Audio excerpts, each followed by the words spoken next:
Assalamualaikum warahmatullahi wabarakatuh. Perkenalkan, nama saya Gita Oktavianti, mahasiswi semester 7 Universitas Mercu Buana.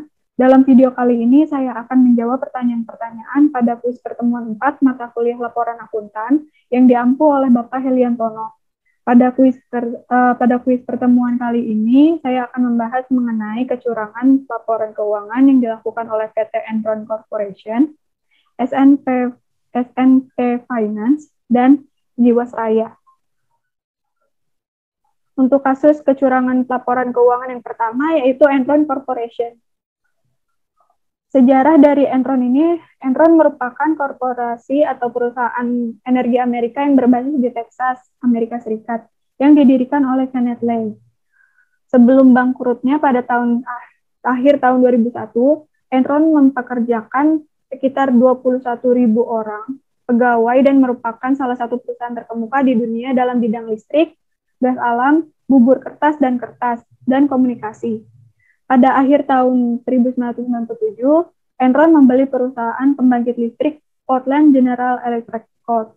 Senilai 2 miliar USD. Sebelum tahun 1997 berakhir, manajemen mengubah perusahaan tersebut menjadi Enron Capital and Trade Resources, yang menjadi perusahaan Amerika terbesar yang memperjualbelikan gas alam serta listrik. Pada Januari 2000, Enron mengumumkan sebuah rencana besar yang amat ambisius untuk membangun jaringan elektronik broadband yang berkecepatan tinggi, dengan kapasitas jaringan penjualan broadband untuk melakukan penjualan gas serta listrik. Enron membiayai ratusan juta dolar guna melaksanakan program ini. Walaupun keuntungannya belum nampak, namun harga saham Enron di Wall Street melonjak menjadi 40 dolar, bahkan meningkat menjadi 90,56 USD. Sehingga Enron dinyatakan oleh majalah Fortune maupun media lainnya sebagai one of the most admired and innovative companies in the world, atau perusahaan Amerika yang paling inovatif selama 6 tahun berturut-turut. Bagaimana modus operandinya pada Enron ini? Melalui laporan keuangan perusahaan yang cerah, Enron sukses mendapatkan guyuran dana segar dari para investor. Tapi sayang, kesuksesan perusahaan energi raksasa itu akhirnya ambruk karena serangkaian penipuan dari pihak manajemen. Bukan hanya soal penghasilan, bahkan utang Enron pun diungkapkan di hadapan para investor. Enron dan KAP Arthur Andersen telah bekerja sama dalam memanipulasi laporan keuangan. Belum berhenti sampai di situ, Enron disebut-sebut mendapatkan dorongan dari Gedung Putih. Maklum, Enron ini mengeluarkan dana dalam jumlah besar untuk mendorong mantan Presiden Amerika Serikat, George, dalam kampanyenya. Bagaimana pertama kali kasus tersebut terungkap ke publik? Pada tahun 1997, Enron membeli saham perusahaan energi lain, yaitu Jedai. Setelah itu, Enron menjual sahamnya pada perusahaan yang diciptakannya sendiri, yaitu Kewco. Para pengelola Kewco kemudian memulai serangkaian transaksi kompleks yang memungkinkan Enron untuk menyembunyikan utang-utangnya. Pada Februari 2001, majalah International Fortune mengungkapkan Enron sebagai perusahaan yang menanggung banyak utang. Saat itu, saham Enron anjlok hingga mencapai nilai 75,09 USD karena para investor mulai menarik utangnya. Terungkap sudah, Lay melebih-lebihkan keuntungan di laporan keuangan perusahaannya. Dan juga dia sukses memainkan laporan keuangan hingga utang-utangnya tidak ketahuan. Pada akhir 2001, hanya dalam waktu kurang dari setahun, saham Enron anjlok parah sehingga ke level 26 USD. Akibatnya, Lay tercatat kehilangan dana hingga 76 miliar USD dari para investor saat semua penipuannya terkuak. Selain itu, kasus Enron mulai terungkap pada akhir tahun 2001 dan terus menggelinding pada tahun 2002, berimplikasi sangat luas terhadap pasar keuangan global yang ditandai dengan menurunnya harga saham secara drastis di berbagai bursa efek di belahan dunia, mulai dari Amerika, Eropa, sampai ke Asia. Enron suatu perusahaan yang menduduki ranking ke-7 dari 500 perusahaan terkemuka di Amerika Serikat dan merupakan perusahaan energi terbesar di Amerika Serikat jauh sebelum bangkrut dengan meninggalkan hutang hampir sebesar 31,2 miliar USD. Apa dampak kecurangan tersebut bagi stakeholder? Akibat kebangkrutan Enron pada tahun 2001, Sedikitnya 4.000 karyawan kehilangan pekerjaan. Kolapsnya Enron juga mengguncang neraca keuangan para kreditornya yang telah meluncurkan dana miliaran dolar. Para karyawan Enron dan investor kecil-kecilan juga dirugikan karena simpanan hari tua mereka yang musnah. Sebagian besar dana pensiun dan tabungan 20.000 karyawan Enron terikat dalam saham yang kini tanpa nilai. Banyak lembaga keuangan internasional juga ikut menderita kerugian akibat bangkrutnya Enron, sehingga membuat mereka semakin berhati-hati dalam membidik peluang investasi. Perusahaan-perusahaan yang sahamnya diperdagangkan di pasar modal diharuskan memenuhi persyaratan pembeberan atau disclosure yang luar biasa ketat. Apa sanksi untuk akuntan yang mengaudit laporan entitasnya? Kasus Enron ini menyeret akuntan publik Arthur Andersen yang bertanggung jawab atas audit laporan keuangan. Keberadaan Arthur Andersen dalam pusaran kasus Enron membuat reputasinya runtuh dan terlempar dari jajaran The Big Five akuntan publik. Selain itu, Arthur Andersen yang bertindak sebagai auditor pun telah melanggar etika profesinya sebagai seorang akuntan. Arthur Andersen telah melakukan kerjasama dalam memanipulasi laporan keuangan Enron. Hal ini jelas Arthur Andersen tidak bersikap independen sebagaimana seharusnya seorang akuntan. Yang kedua yaitu Sun Prima Nusantara Pembiayaan Finance atau SNP Finance. Sejarah dan bisnis SNP Finance ini merupakan bagian usaha Columbia, jaringan retail yang menawarkan pembelian barang rumah tangga secara kredit atau cicil. Dalam kegiatannya, SNP lah yang menyokong pembelian barang yang dilakukan oleh Columbia dengan sumber pendanaan dari perbankan atau surat utang. Di industri multifinance, SNP Finance boleh dibilang pemain kelas menengah ke bawah. Lihatlah total pembiayaan yang disalurkan pun tidak lebih dari 5 triliun per tahun. Maklum, barang yang dibiayainya hanya kasur, lemari, sofa, dan perabot rumah tangga lainnya. Bagaimana modus operandinya? SNP Finance ini menghimpun dana melalui pinjaman bank. Kredit yang diberikan bank kepada SNP Finance terdiri dari 2 jalur. Yang pertama melalui joint financing, di mana beberapa bank bergabung memberikan pinjaman. Yang kedua adalah secara langsung dari sebuah bank kepada SNP Finance. Bank Mandiri tercatat sebagai pemberi pinjaman terbesar kepada SNP Finance. Bank-bank yang memberikan pinjaman tersebut adalah kreditor.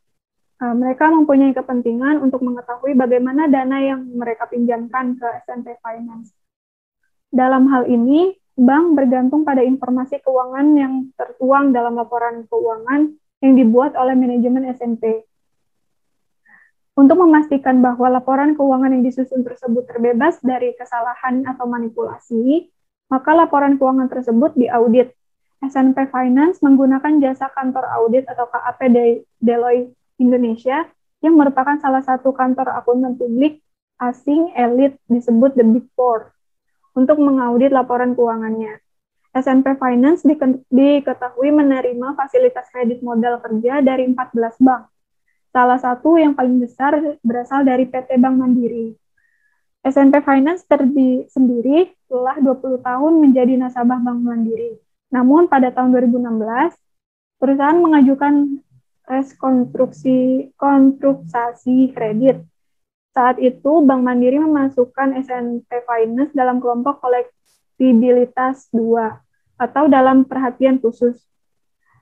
Restrukturisasi kredit diperlukan bukan karena perusahaan menunggak pembayaran, melainkan agar perusahaan bisa mendapat kucuran dana dari bank lain. Alih-alih membaik, Sekretaris Perusahaan Bank Mandiri, Rohan Hafaz, mengatakan SNP Finance malah menunjukkan itikat buruk. Dalam beberapa bulan terakhir, kreditnya mulai macet dan manajemen perusahaan mengajukan filing sukarela. Padahal kredit macetnya saat itu mencapai 1,2 triliun. Bagaimana kasus tersebut terungkap ke publik? Pengungkapan kasus ini berawal dari laporan Bank Panin pada awal Agustus 2018. SNP Finance mengajukan pinjaman fasilitas kredit modal kerja dan rekening koran pada Bank Panin periode Mei 2016 sampai 2017 dengan plafon kepada debitur sebesar 425 miliar. Salah satu tindakan yang dilakukan oleh SMP Finance untuk mengatasi kredit macetnya adalah menerbitkan surat utang berbentuk Medium Term Note atau MTN yang diperingkat oleh Pevindo, lembaga pemeringkat berdasarkan laporan keuangan yang diaudit oleh KAP Deloitte. Akhirnya, saat terjadi permasalahan, SNP mengajukan penundaan kewajiban pembayaran utang terhadap kewajibannya sebesar kurang lebih 4,07 triliun, yang terdiri dari kredit perbankan sebesar 2,22 triliun dan MTN sebesar 1,85 triliun. Awalnya pembayaran dari SNP lancar, dan para kreditur juga menganalisis kesehatan keuangan laporan SNP melalui laporan keuangannya yang diaudit oleh kantor akuntan publik ternama yaitu Deloitte. Namun ternyata terjadi pemalsuan data dan manipulasi laporan keuangan yang dilakukan oleh manajemen SMP Finance. Di antaranya adalah membuat piutang fiktif melalui penjualan fiktif. Piutang itulah yang dijadikan kepada para krediturnya sebagai alasan bahwa nanti ketika piutang tersebut ditagih, uangnya akan digunakan untuk pembayaran utang kepada kreditor.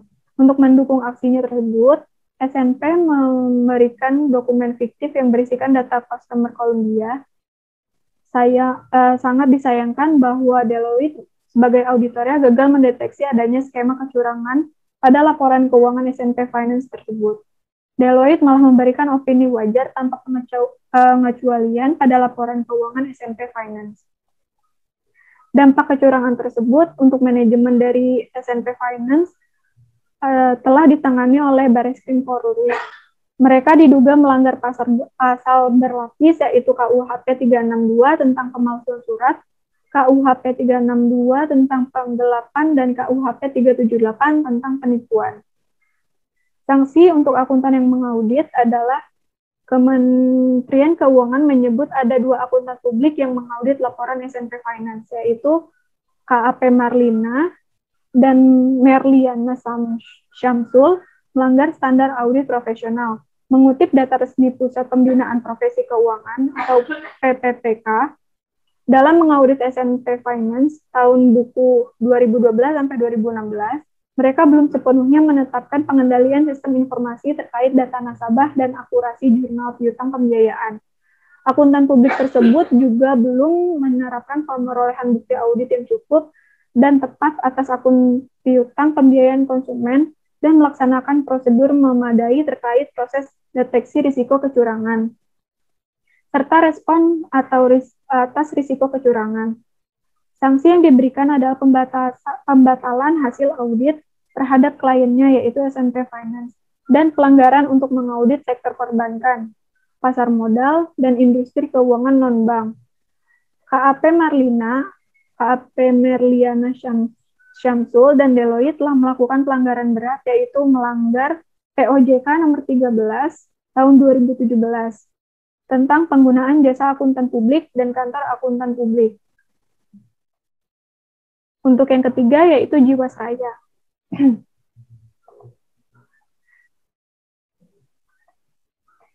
Permasalahan Jiwasraya ini sudah terjadi sejak tahun 2000-an. Kronologinya yaitu pada tahun 2006, Kementerian BUMN dan Otoritas Jasa Keuangan menyatakan ekuitas Jiwasraya tercatat negatif 3,29 triliun rupiah.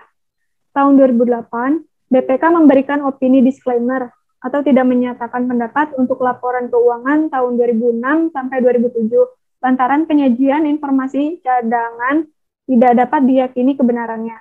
Defisit perseroan semakin lebar yaitu 5,7 triliun pada tahun 2008 dan 6,3 triliun pada 2009. Tahun 2010 sampai 2012, Jiwasraya melanjutkan skema reasuransi dan mencatat surplus sebesar 1,3 triliun pada akhir tahun 2011.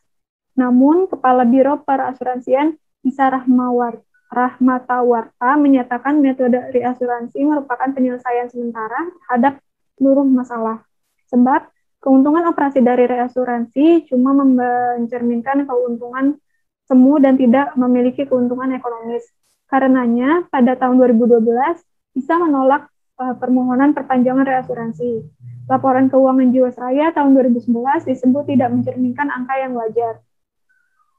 Pada tahun 2012, Bapepam LK memberikan izin produk JS Proteksi Plan pada 18 Desember 2012. JS Proteksi Plan ini dipasarkan melalui kerjasama dengan bank. Tahun 2014, di tengah permasalahan keuangannya, Jiwasraya menggelontorkan sponsor untuk klub sepak bola asal Inggris, yaitu Manchester City. November 2019, Kementerian BUMN di bawah pimpinan Erick Thohir mengaku melaporkan indikasi kecurangan di Jiwasraya ke Kejagung atau Kejaksaan Agung. Hal itu dilakukan setelah pemerintah melihat secara rinci laporan keuangan perusahaan yang dinilai tidak transparan. Kementerian BUMN juga mensinyalir investasi Jiwasraya banyak ditaruh di saham-saham gorengan. Hal ini yang menjadi satu dari sekian masalah gagal bayar klaim asuransi Jiwasraya. Selain Kejagung, Kejaksaan Tinggi DKI Jakarta juga menaikkan status pemeriksaan dari penyelidikan menjadi penyidikan pada kasus dugaan korupsi. Pada Desember 2019, penyidikan Kejagung terhadap kasus dugaan korupsi Jiwasraya menyebut ada pelanggaran prinsip kehati-hatian dalam berinvestasi. Jaksa Agung ST Burhanuddin bahkan mengatakan Jiwasraya banyak menempatkan 90 dana investasi pada aset-aset berisiko. Imbasnya, KPK turut memantau perkembangan penanggungan perkara kasus dugaan korupsi di balik defisit anggaran Jiwasraya. BPK mengumumkan pernyataan resmi terkait skandal Jiwasraya, salah satunya laba perseroan sejak tahun 2016 disebut semua sebagai melakukan rekayasa akuntansi. Hal pemeriksaan BPK akan menjadi dasar bagi Kejagung mengambil keputusan terhadap orang-orang yang bertanggung jawab atas kondisi Jiwasraya. Dampak kecurangan tersebut bagi stakeholder adalah para stakeholder mulai melakukan aksi untuk meyakinkan masyarakat bahwa hak pemegang polis akan tetap diselesaikan. Setidaknya statement tersebut bertujuan menenangkan nasabah dan jaminan penyelesaian hak itu diperlukan supaya dampak kasus tersebut tidak sampai melebar kemana-mana. Di sisi lain, korporasi diminta untuk segera melakukan langkah-langkah cepat dan transparan. Sesuai dengan peraturan OJK nomor 71 tahun 2016 tentang kesehatan perusahaan asuransi dan perusahaan reasuransi, rasio pencapaian tingkat solvabilitas sekurang-kurangnya adalah 100% dengan target internal paling rendah 120% dari MMBR. Kalau dilihat pengungkapannya, Jiwasraya mengenai indikator kesehatan keuangan. Rasio pencapaiannya terkait pemenuhan tingkat solvabilitas masih di atas 100%, yaitu 200% di tahun 2016 dan 123% di tahun 2017. Angka yang disajikan pada laporan posisi keuangan dan laporan laba rugi komprehensif dinyatakan berdasarkan SAK. Dan hasil audit tersebut dinyatakan ditandatangani tanggal 29 Juni 2018. Lalu pada Oktober 2018,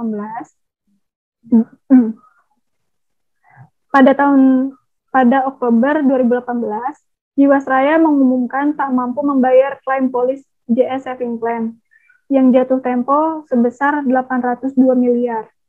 Sekretaris Jenderal Kementerian Keuangan Hadianto mengatakan perusahaan asuransi tersebut diaudit oleh KAP yang terdaftar dan diawasi oleh P2PK yang berada di bawah naungan Kementerian Keuangan. Dan dalam satu audit ditemukan ada ketidakwajaran, baik terkait kode etik maupun tidak dipenuhinya standar pelaksanaan audit. Maka sesuai ketentuannya itu akan diberikan sanksi. Sanksi yang diberikan jelas dia akan disesuaikan dengan tingkat kesalahan KAP yang bersangkutan.